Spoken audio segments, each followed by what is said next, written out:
According to the World Health Organization, 10% of the population in Kenya today is people living with disability. This translates to around 4 million people in Kenya. Many people with disabilities, as in most developing countries in the world, face numerous challenges. They live in poverty, have limited access to education, health, and even employment opportunities. Good afternoon. My name is Florence Dalu, and this is Afternoon Live. Now, today we are joined with Kenya Community Center for Learning, and we have with us their head teacher, Mrs. Marie. We have, Mrs. Gitonga. We have a student from the school, Miss Marie. Welcome to the show. And of course, we have one of the parents, Pastor Julius Kamau. But before we talk to you, we'd like to ask the question for today, which we are asking: should the physically challenged be allowed to choose their own curriculum? Should the physically challenged be allowed to choose their own curriculum? You can send an answer to 32223. That is 32223, starting with the word Afternoon Live. But before we talk to the guests, let's take a look at the school.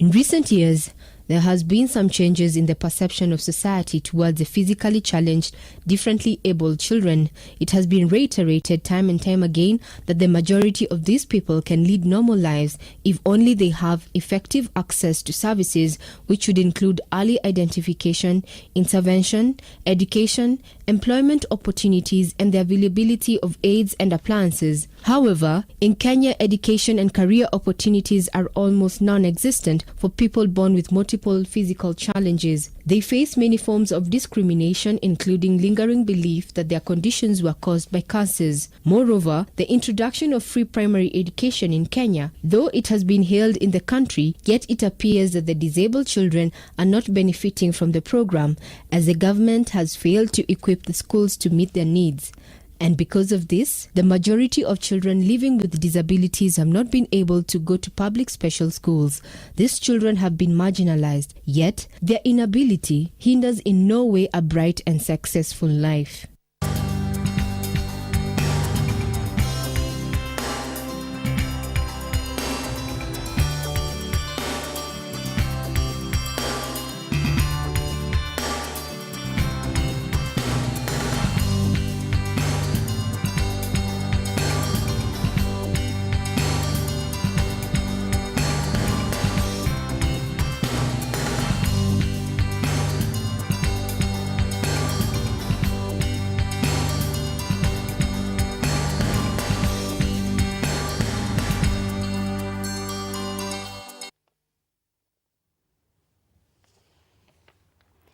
Good afternoon. Now, today we are with the Kenya Community Center for Learning, and we're looking at education for people with learning difficulties.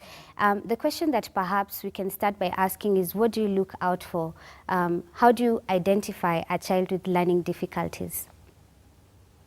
Thank you. My name is Siriaka Gitonga. It's a pleasure to be with you, Florence, talking about children with learning difficulties, yes, and particularly teenagers.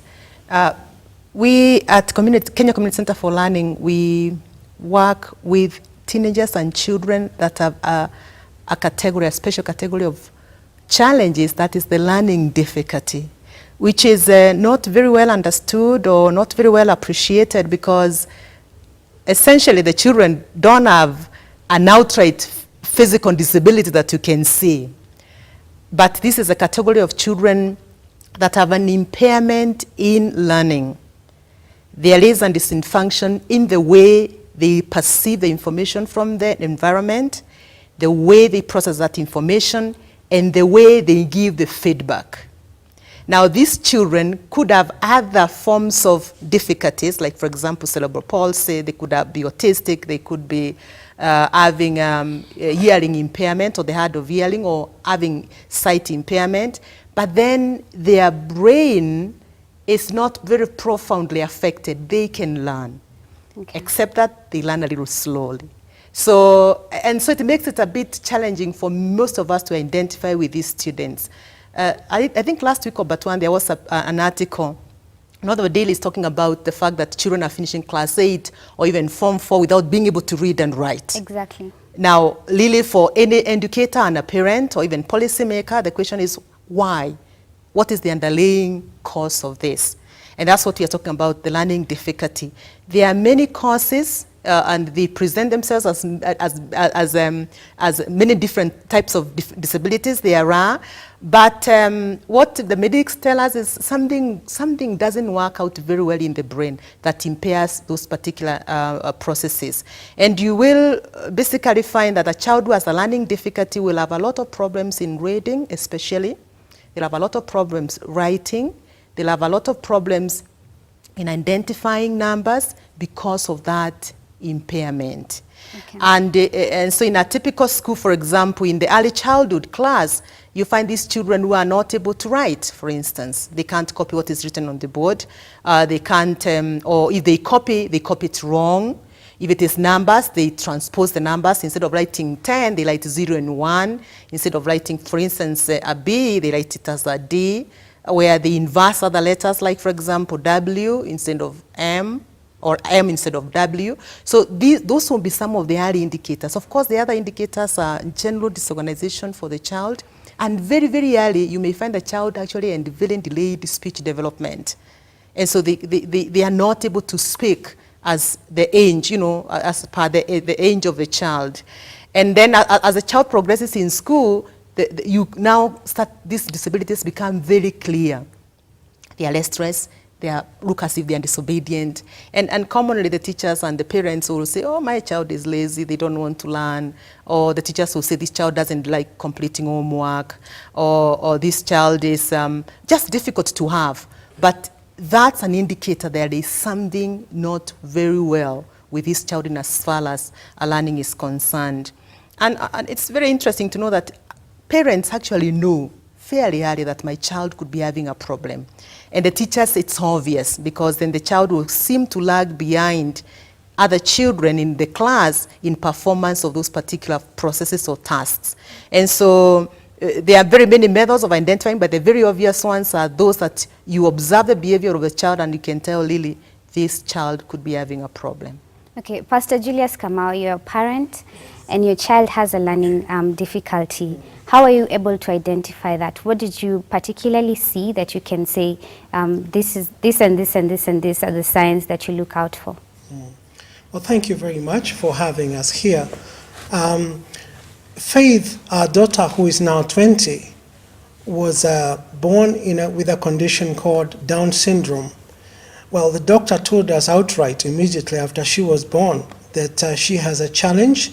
Her cognitive, her psychosocial development will be challenged.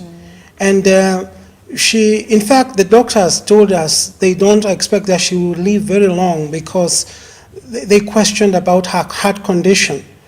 But we boldly, as Christians, said no. Was this before or after the birth of the child? It was after the birth. We said we believe there is hope. We believe it is possible. And we had a lot of challenges for 3, 4, 5 years.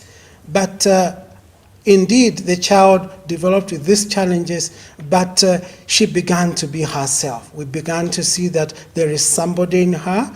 She can smile like others. She is slow.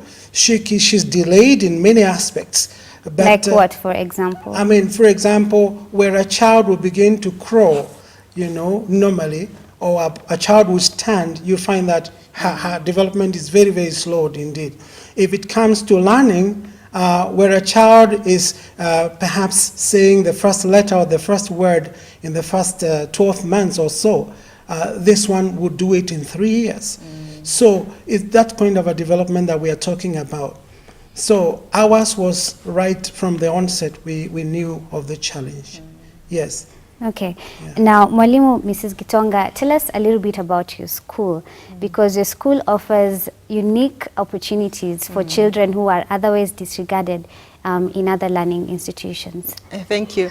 Yes, Kenya Community Center for Learning is a parent-driven initiative, an institution that was founded 12 years ago by parents that have a common problem, parents of children that are borderline.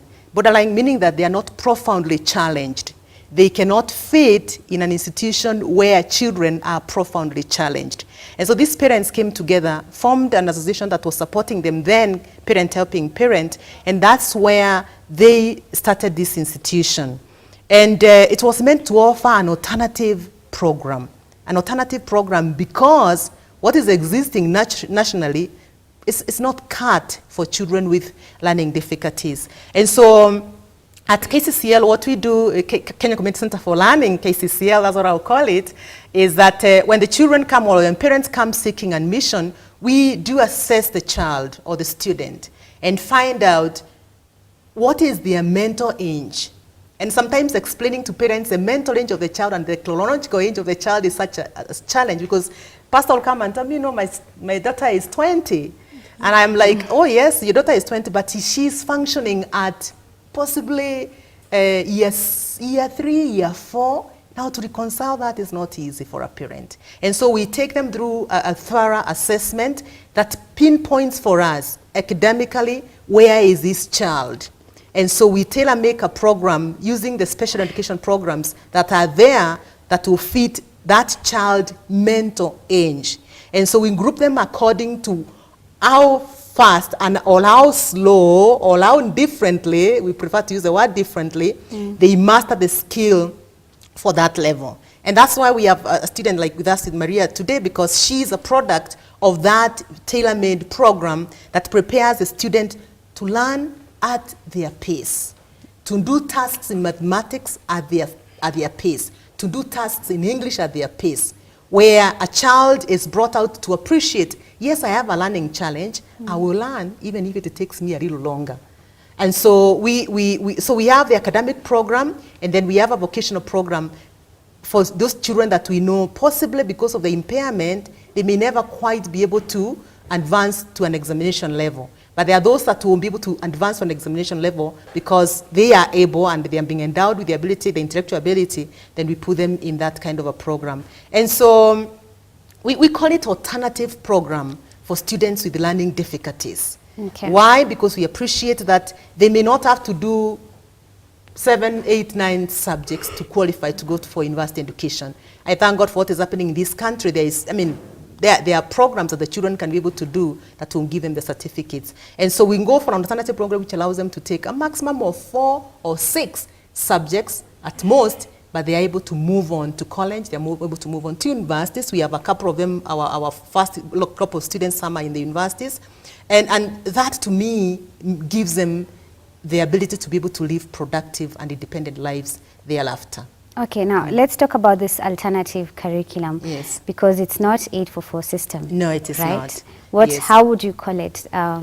We are currently offering IGCSE program for our students because for the simple reason it is very accommodating. I'll say this, the children can take a minimum of 4 subjects and they can take the examination when they are ready. For instance, they can take English today and wait after 6 months or after a year, depending on the exam is given, they do mathematics and they accumulate their certificates, which is not possible using our national curriculum. And that's what has made a difference for the students that we have worked with in the past. The fact that they can take the examination when they are ready. Those that have got the ability to take an examination, now that is the alternative for them. However, Maria here did the GED. It's an online examination because of our condition, possibly she'll talk about later, she is not able to just write. And not everybody will be able to write. And today you don't need to write with a paper and pencil. You can use the computers. So she was able to take an online examination and got a general education, diploma, high school diploma that is American. And that has given her the papers to go on to the next level. Is it relevant in our country? Oh, yes, can she take relevant. her GED certificate and say, I'm from the school, I've taken the GED exams? give me a job or give me admission to college or Yes, university? it is. I guess she'll talk about it. She's already gotten an admission to one of the universities, and the fact that we are now very liberalized, we're looking at what is offered elsewhere, and we are in a global village, really. You cannot say that you can only look at a national curriculum. So it is relevant. She's gotten an admission to go to college. And of course, it's not that easy because we have had to explain. Yeah. It is a child who has got the GD qualification, what is the equivalent? Actually, they tell you take it to the National Examination Council to give us the grade equivalent. IGCSE has been with us for many years, so it is much easily appreciated, and that's the reason why we opted for it. But Florence, what they raise is that children with learning difficulty, because they don't have, or rather our program is very stringent in the way it assesses them, they end up falling along the way. And that's why the parents of this institution have said, yes, let's offer them what is there for them, what is the alternative. Okay. Yes. I think it's important to understand that other than that, there is a category, like for instance, faith, who we know by their very nature of their disability, they may never be able to take an examination. So we have the vocational program for them. Like the daughter is very gifted in the culinary skills. She can cook, she can cater without any problem. Like the lunch program in school, she participates in the management of the lunch program in the school. So we have the culinary program that we train certain group of students that we know that's their gifting. We are currently running a very good art exhibition at the village market where the children are showcasing their artwork. It's interesting to know that persons that have learning difficulties, they have an interesting way of expressing themselves. And then there is music, and then we have ICT. They are very good in animation, especially the category of the Asperger's syndrome and autistic children, very good. They can be able to produce for you items that you won't believe it was done by a child who was the challenge. Remember, the challenge just makes them not fit with what we would call normal in quotes, because there's nothing normal. It's only that they function the way they are meant to really function. So we do have the academic program for those kids who can fit in the academic program. And then we have a very well prepared vocational program. But remember, one of our problems is that we get these students when they have come from other schools, and they are kind of emotionally, drained because they couldn't do well. And so it takes quite a bit of time to be able to bring them to a point where they are confident and they can approach academics without fear.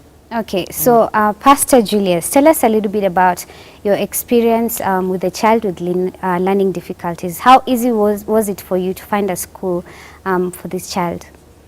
Thank you.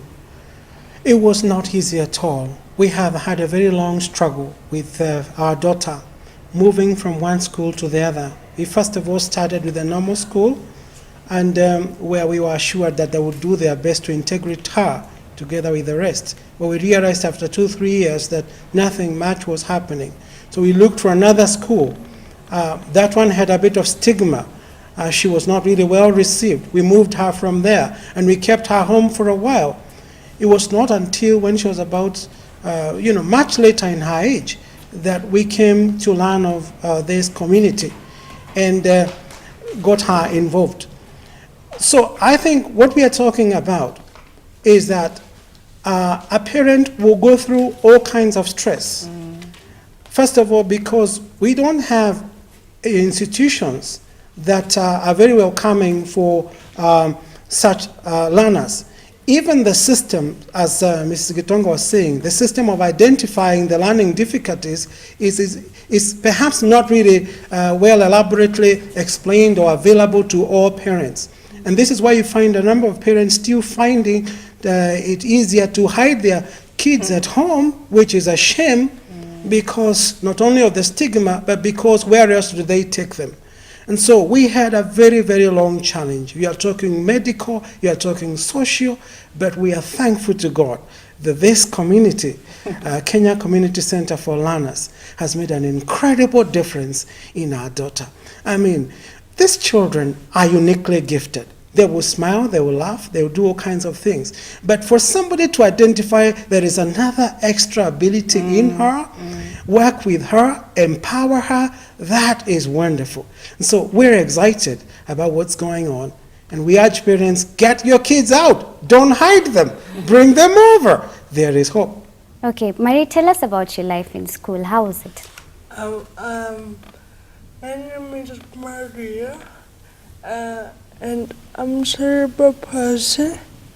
I have mild cerebral palsy, and I've been to cases there for 4 years, my high school years, and before that I was in an 844 system, which wasn't so fair to me because it wasn't able to accommodate my needs. So after I went to cases there, and it was a place where they understood me and they gave me a chance to learn. And she said, you learn in your own pace. They don't force you to learn like the others, or force you to learn to do an exam. You learn to understand. And I'm happy to go to cases there. Okay. Yeah. Now, Mwalimu, tell us in which language you teach, because these are children, obviously, as you have said, that they have learning difficulties.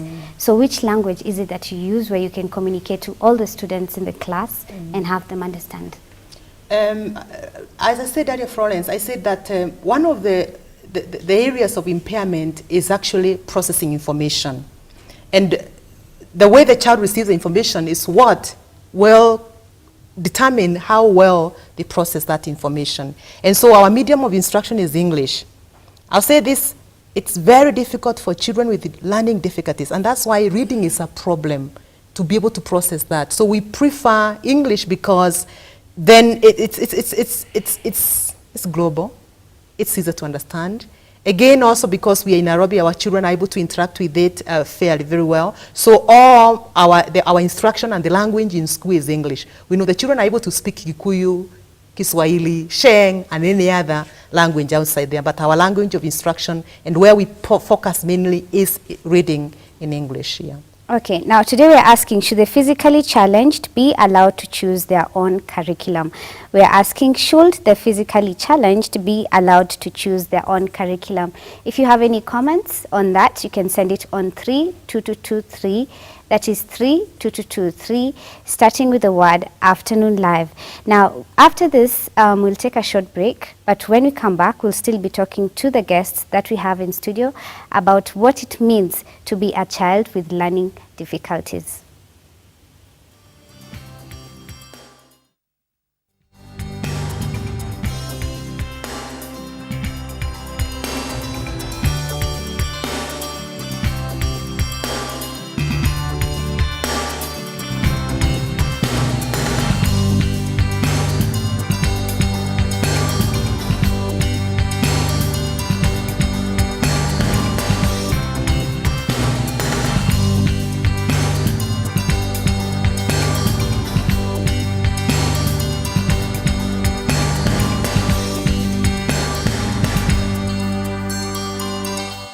In recent years, there has been some changes in the perception of society towards the physically challenged, differently abled children. It has been reiterated time and time again that the majority of these people can lead normal lives if only they have effective access to services which should include early identification, intervention, education, employment opportunities, and the availability of aids and appliances. However, in Kenya, education and career opportunities are almost non-existent for people born with multiple physical challenges. They face many forms of discrimination, including lingering belief that their conditions were caused by curses. Moreover, the introduction of free primary education in Kenya, though it has been hailed in the country, yet it appears that the disabled children are not benefiting from the program, as the government has failed to equip the schools to meet their needs.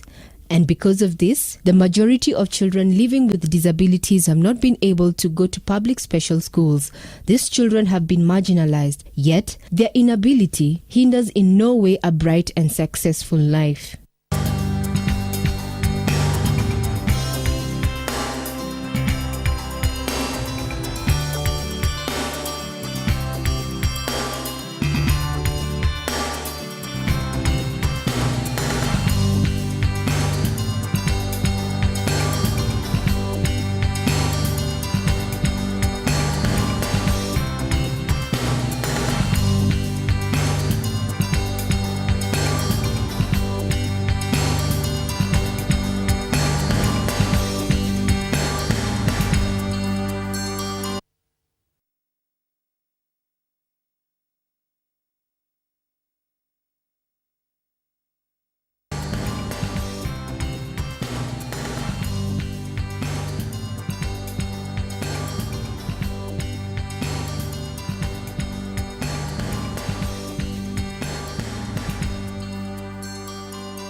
Good afternoon, you're watching Afternoon Live, and today we're with the Kenya Community Center for Learning, where we are talking about children with learning difficulties. Now, what kind of careers do you think children with learning difficulties can do? Thank you, Florence. That's a very interesting question. Students with learning difficulties can fit in any field like any other person, only if they are given their time and space. I was just reading an employment caption in this country that was showing the transition of the children with learning difficulties and other disabilities into the world market. And it kind of made me feel very sad because 22% of the persons that are registered with disabilities moved on to formal employment, and the article was saying they are paid poorly. So they are doing jobs that are, possibly not very, well-paying. Then about 33%, that encouraged me, are working in family ventures. The biggest number of persons with disability actually are more appreciated in their homes because then they can manage the businesses of their parents. And then we have around 22% who are jobless, and then about over 13% that actually nobody can account for them. They are married or something like that.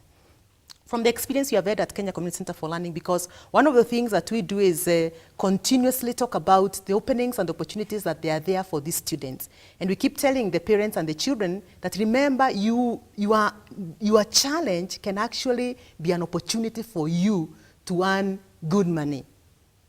It can be an opportunity for you. You can use a challenge that you have to be able to earn and be paid well, regardless of your disability. Okay. And so the children that have learning difficulties can fit in any enterprise, as it were, only if the systems were fair.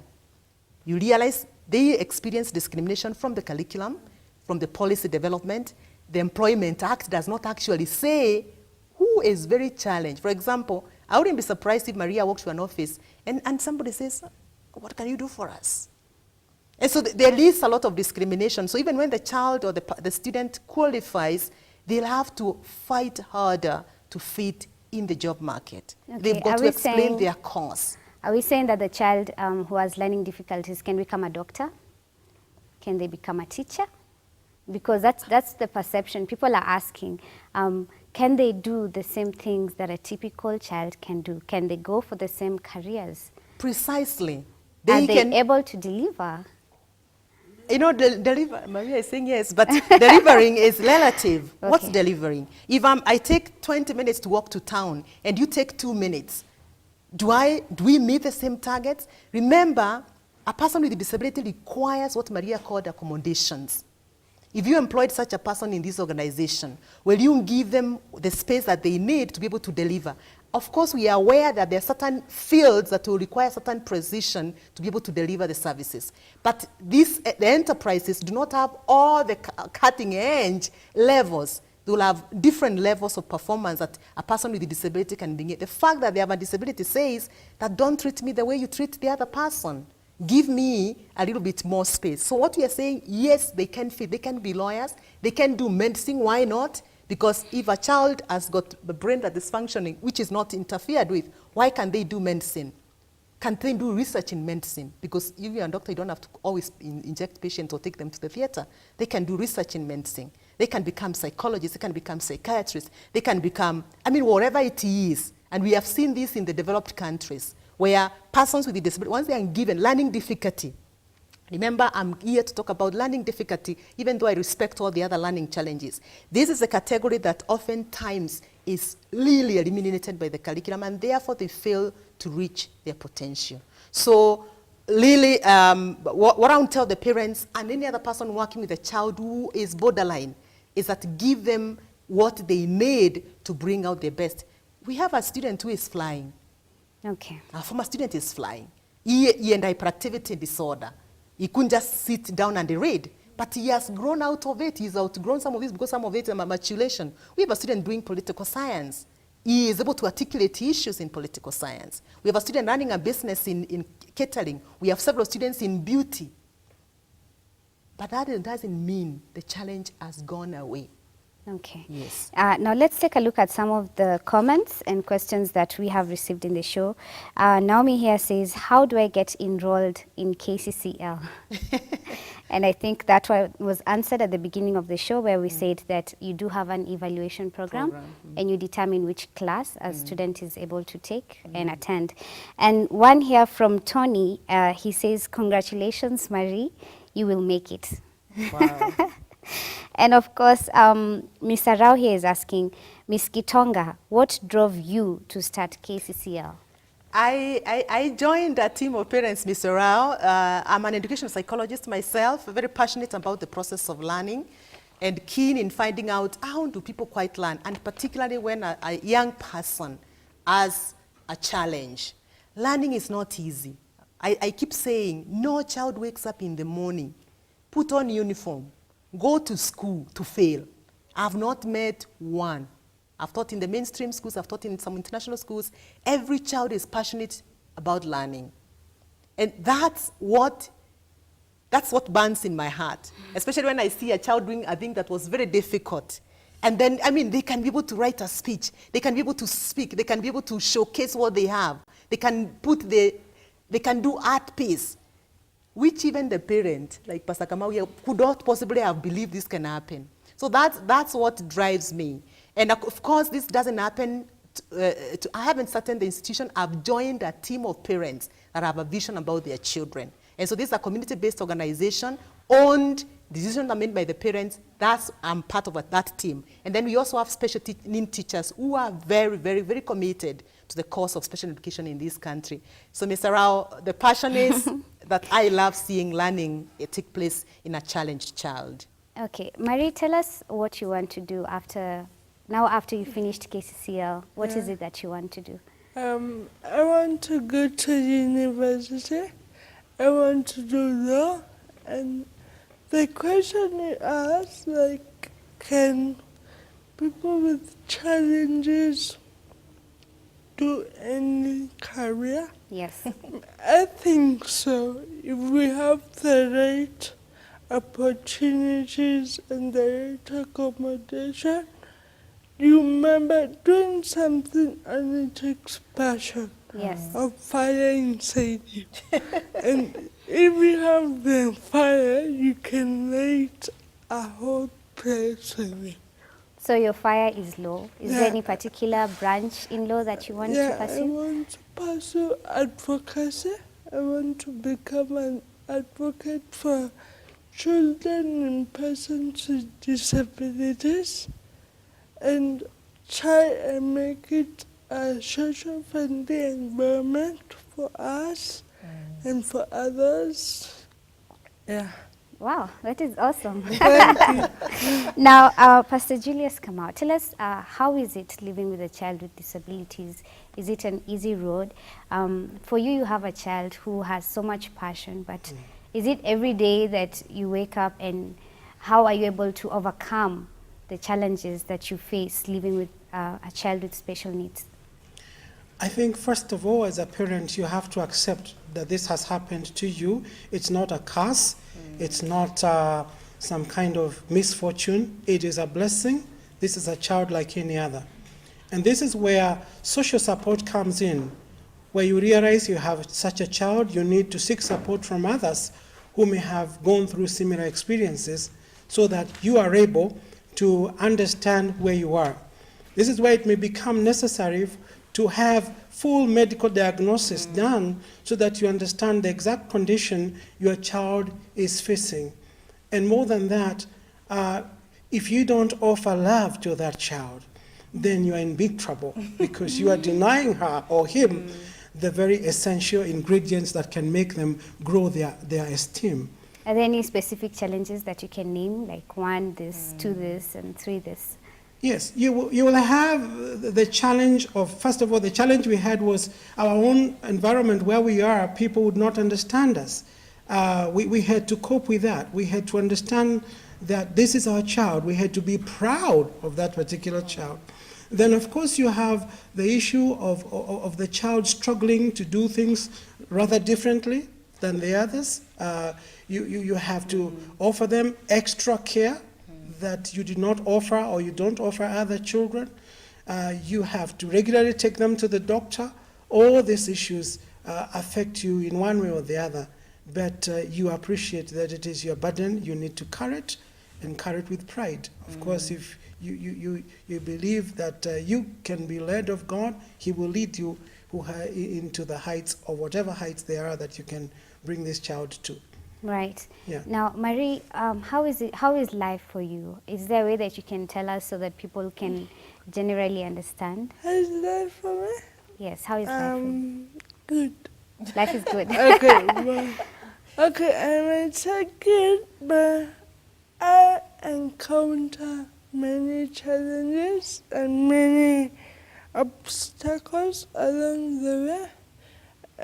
Especially for my social view, people don't mainly understand what's happening here. There's a lot of stigma and there's a lot of negative mentality, and for me, I'm a very independent person, I might say, so I like to do things on my own, and I like to take a matatu from where I'm going to a certain place, and with the makangas and everyone, they seem to be a bit rough for me, and when I'm walking down the street, people are usually in shock. Like, why, how? They look at you Yeah, differently? in shock, mainly. Like, they're shocked of what's wrong. And I just smile, because they should see me and follow me and say, what's wrong with you? Something like that. And you might go somewhere and I talk to someone and they're like, why are you talking like that? And that puts me down. It's very depressing, but at the end of the day, you think it's their problem. 'Cause Exactly. you know who you are. So I think people have a mental disability. Yeah. Other people have a mental Yeah. disability. And describe us as disabled, they're more disabled Yeah, than because me. if they're not able to see you and see the wonderful person that you are and Yeah. all the abilities that you have, then other people have a mental disability and they should move on from Yeah. that. Right. Now, finally, as we come to the end of the show, perhaps a word of advice from each one and every one of you. You as a parent, you can talk to the parent who's watching the program right now and tell them how they can move on, you know, how they can have dreams for their child, yeah, how they can think about bigger things than having a child and thinking, oh my goodness, now I have a burden. And perhaps, Marie, you can talk about your dreams. Yeah, you do want a family. You want to have kids. And yeah, okay, we can start with you. Yes, as I said earlier on, it's important for parents to seek counseling so that they understand the condition that they are going through and so that they get out of their trauma, so to say. And then after that, place your child in a place like KCCR where they can have empowerment in terms of life skills. Remember, this child may never, there are certain things they may not, do like the other kids, but there are areas that they can excel. There are gifts and abilities and talents that have not been tapped. Even they could be underdeveloped in one way or the other, but they could be excelling in another area. So if you don't bring them out into these institutions or you don't seek support, then you have a lot of problems. Okay. And then, of course, it's important to encourage parents that any child can develop their full potential. Right. Yes. Marie, what's your dream? My dream, at the end of the day, maybe one day I'd like to get married and have children and live on my own independently and enjoy life, tour the world probably, but I would really like to feel myself. Like, and I walk into a room, I fit in. I Yes. like to feel like I belong there. Yeah. Okay.